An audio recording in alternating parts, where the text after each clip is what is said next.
Olá pessoal, tudo bem? Começa agora mais uma aula de língua portuguesa no programa Educa TV Lavras. Eu sou o professor Vinícius, da Escola José Serafim. A aula de hoje, para o 9º ano, é o gênero textual estatuto. Um gênero textual muito importante, porque saber ler um estatuto é entender melhor os nossos deveres, os nossos direitos dentro da nossa sociedade.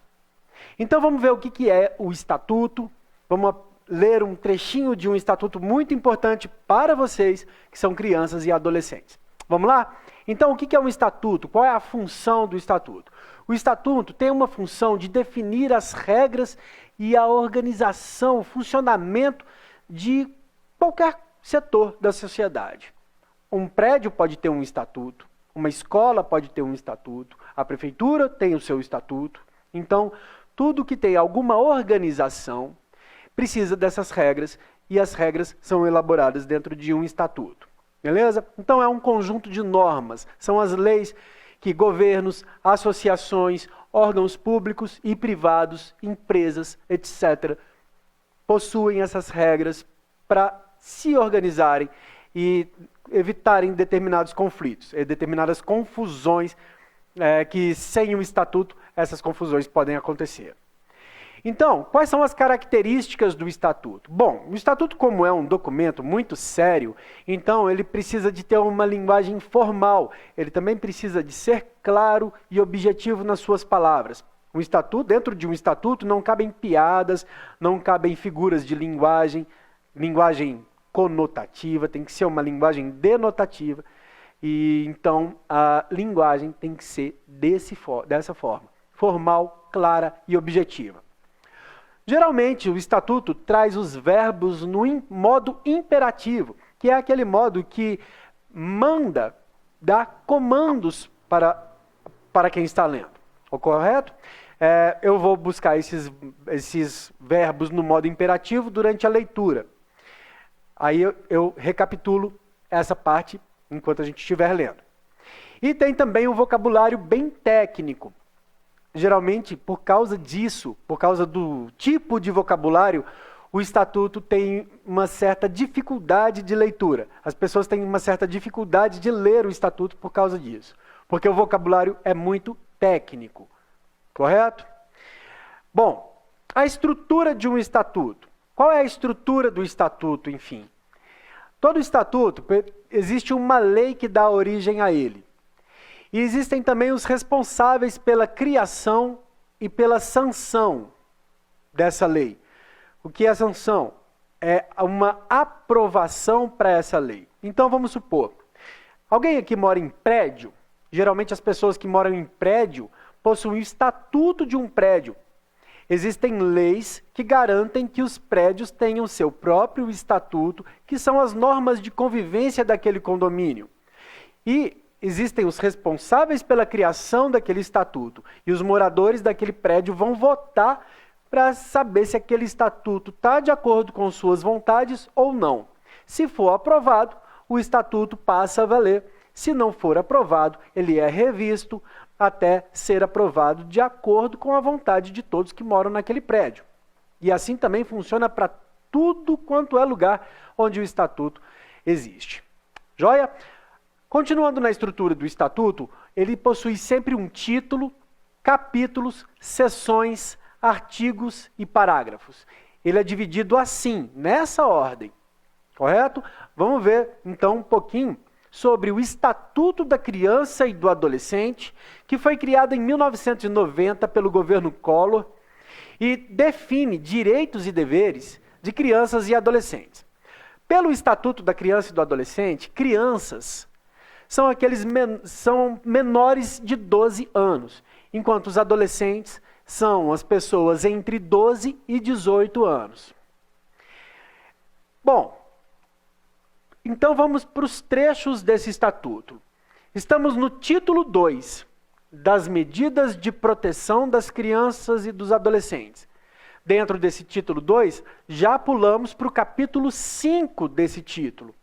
Então perceba o seguinte, que já existe um título 1, cheio de capítulos, cheio de parágrafos, artigos, e agora estamos já no capítulo 2, e no título 2, capítulo 5.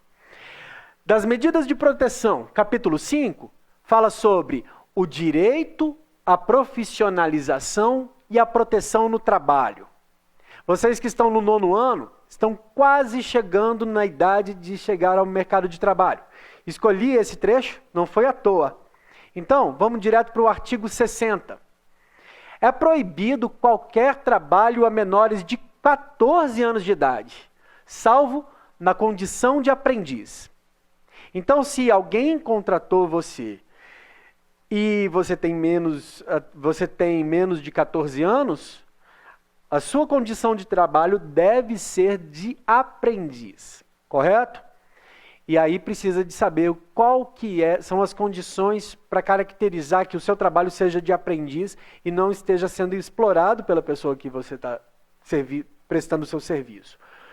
Bom, então, artigo 61. A proteção ao trabalho dos adolescentes é regulada por legislação especial, sem prejuízo do disposto nesta lei. Artigo 62.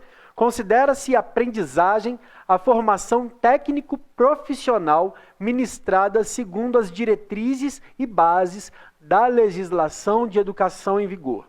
Então, prestem atenção no seguinte. Vem aqui comigo. Eu tenho aqui, citando as diretrizes e bases da legislação da educação em vigor, que vai me dizer o que é essa formação técnico-profissional de aprendizagem, correto? A gente precisa, então, buscar nessas diretrizes, dentro da legislação brasileira, quais são as características que precisam constar no seu trabalho para que seja realmente um trabalho de aprendizagem e não simplesmente de fornecer a sua força de trabalho. E aí seria um trabalho infantil, e trabalho infantil é crime, correto? É sempre importante saber isso. Bom, artigo 63. A formação técnico-profissional obedecerá aos seguintes princípios: garantia de acesso e frequência obrigatória ao ensino regular. Então, será que eu estou falando com alguém aqui que tem 14 anos, mais ou menos, 15 anos, e trabalha em algum lugar, e esse trabalho não te dá garantia de que você pode ir à escola? Então, a pessoa que está te contratando para esse trabalho está cometendo um crime, ok? Vamos prestar atenção nisso e exigir os seus direitos. A atividade compatível com o desenvolvimento do adolescente.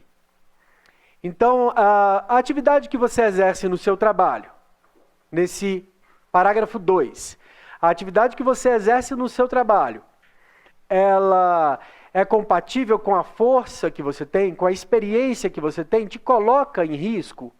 É uma pergunta que tem que ser feita. Se te colocar em risco de alguma forma, então, novamente, o seu empregador está cometendo novamente um crime. Artigo 63, parágrafo 3º, você precisa de horário especial para o exercício das atividades. Esse horário especial não pode atrapalhar os seus estudos. Ele tem que ser reduzido, correto?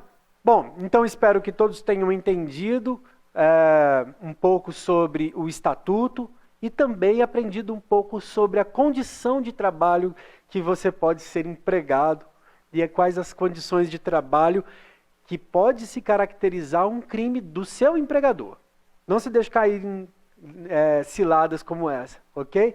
Espero que todos tenham gostado, aprendido um pouco. Essa foi o conteúdo do PAC 6, unidade 2. Então, até a próxima, pessoal.